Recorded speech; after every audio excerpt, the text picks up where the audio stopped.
Let's now talk about felicity conditions and discourse and their role in pragmatics as well as in critical discourse analysis. Felicity conditions are among the very important notions of pragmatics, as they make speech acts work. So for any speech act to be performed and to create the desired result, it has to be fueled by certain felicity conditions. If those felicity conditions are not there, there is every likelihood that the speech act would not be performed. For example, if I order something from a food store, there has to be certain things to be followed while ordering it. If I, let's say, if I do not complete my order and I've just put off my phone in the middle, and the order would not be complete and the food would never be served. So speech act has not been performed properly because the felicity conditions have not been enacted in a proper way and in a proper order. Therefore, according to Austin, for a speech act to work, it is very important that it should meet certain conditions. Otherwise, the desired world or desired action will not be complete. Among these conditions, one of the most important, according to Austin, is that there must be a generally accepted procedure for successfully carrying out the speech act. There should be an established formal, official, or normative or socio-culturally acceptable way of performing a certain thing. For example, if you want to invite somebody on your marriage party, it is more common in our culture to invite somebody by sending an invitation card, a card separately made for wedding purpose. And it is not very usual to invite somebody by sending a kind of email. And you see, most of the people would feel offended if you send them email for inviting them on your marriage ceremony. This looks pretty strange in our situation. So there has to be a certain way.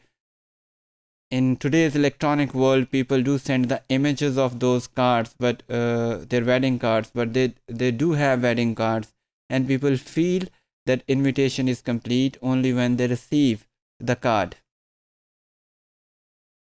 Then the circumstances should also be appropriate, and the appropriate person should have been performing the act.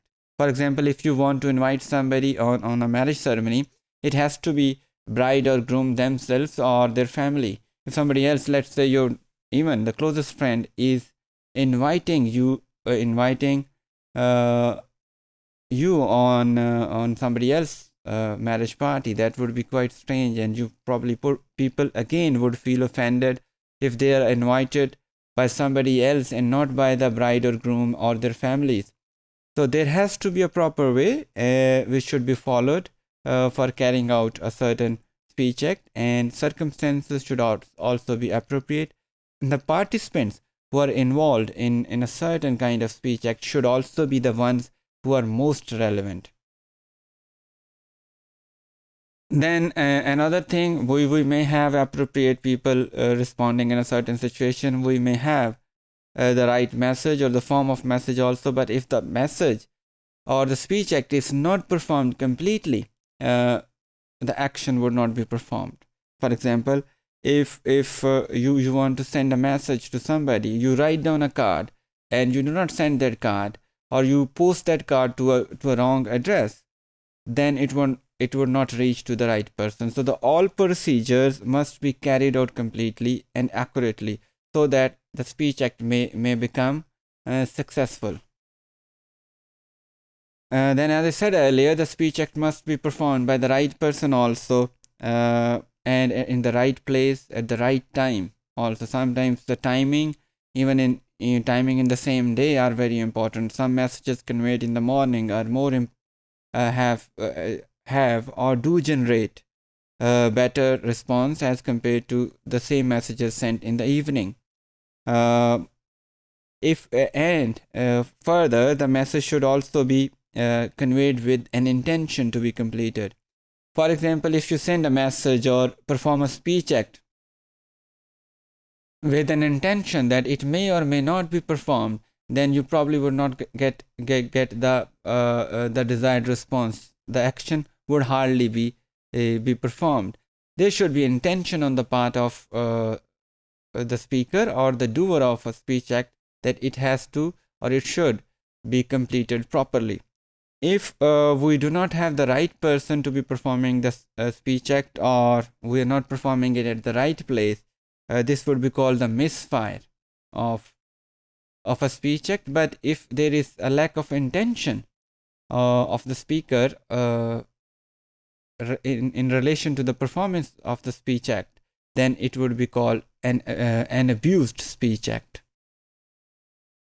Searle also took Austin's work on felicity conditions and argued that, rather in a more strict manner, that felicity conditions are not the complementary things to speech acts, rather they are absolutely necessary for the performance of speech acts. He goes on saying that these are the rules that need to be followed for the utterance to work, otherwise the speech act would not be performed. And this kind of knowledge is also very important for critical discourse studies, because when a politician, let's say, is conveying a message in a public speech, that message has to be conveyed in a certain sphere or in a certain way. And if conditions are not met, the message would probably generate a different or maybe in certain situations the opposite message of what is intended. So when we, maybe with other headings or other titles, we investigate such factors in critical discourse studies also. If we rely on pragmatics knowledge of felicity conditions, this would probably help us in sharpening our tools in critical discourse studies also.